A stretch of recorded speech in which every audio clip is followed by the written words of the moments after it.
Ce jour-là, le 25 décembre 1989, le dictateur roumain Nicolae Ceausescu est exécuté. Hervé Brusini est alors un journaliste d'Antenne 2. La rédaction décide de diffuser ces images le jour de Noël. Elles vont marquer le monde entier. La puissance de l'événement, son occupation pendant des heures, faisait que nous ne nous sommes pas dit on ne peut pas montrer ça un jour de Noël. L'histoire va de l'avant, quelle que soit la date du calendrier.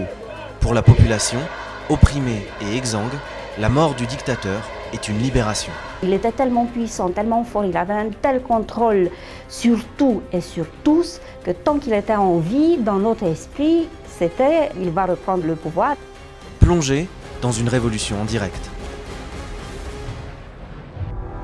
En décembre 1989, Nicolae Ceausescu règne en maître sur la Roumanie communiste depuis 24 ans. Depuis qu'il est au pouvoir, le pays a sombré dans la misère. Le pouvoir d'achat des Roumains a baissé de 40%. La vie était devenue absolument insupportable. Je me souviens que cet hiver-là, il faisait très froid. On faisait des économies à l'époque, donc on n'avait pas de chauffage dans les immeubles. Et je me souviens que l'eau gelait dans les verres. Pourtant, le dictateur bénéficie d'une image très positive dans les pays occidentaux, à l'exact opposé de son pouvoir, violent et autoritaire. À ses côtés, sa femme Elena est le deuxième personnage de l'État. Ensemble, ils contrôlent la population à l'aide de leur police politique, la Securitate.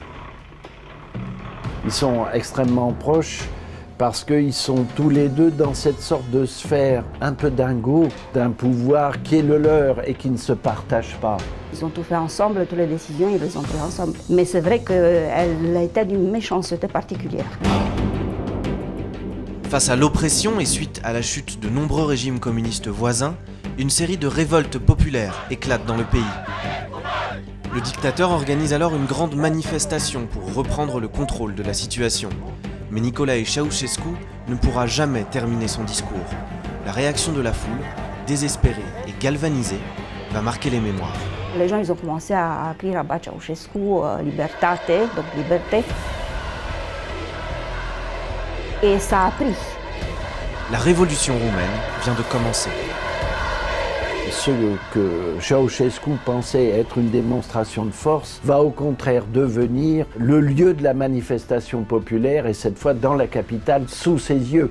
Et il faut qu'il fuit, il faut qu'il parte. Nicolae Ceausescu doit être mis à l'abri. Il est évacué par hélicoptère aux côtés de sa femme, dans l'urgence et la confusion. Tous se demandent alors si le dictateur parviendra à s'enfuir. Une guerre civile éclate alors dans tout le pays. En quelques jours seulement, elle coûtera la vie à plus de 1000 personnes. Dans sa fuite, le couple Ceausescu a été arrêté par des militaires à 50 km de Bucarest. La justice expéditive qu'ils avaient eux-mêmes mise en place se retourne alors contre eux. Il y a là des personnes qui sont des militaires, certainement des dignitaires du pouvoir qu'il connaît, et on va, pendant une petite heure, dresser l'acte d'accusation. Il pourra y répondre, mais à peine. Et bien sûr, le scénario semble écrit. En fait, il faut liquider le dictateur et sa femme.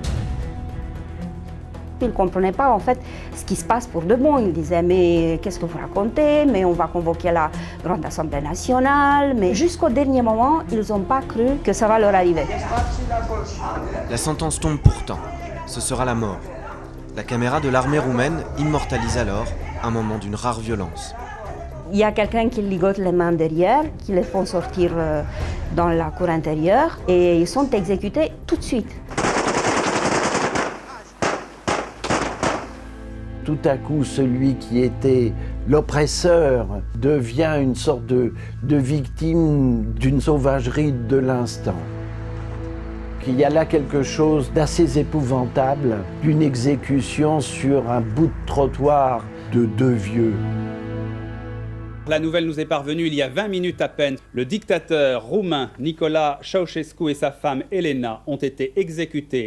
À Paris, les journalistes s'interrogent. De quoi ces images sont-elles le nom? Sont-ils en train d'assister à une véritable révolution populaire ou à un coup d'État déguisé?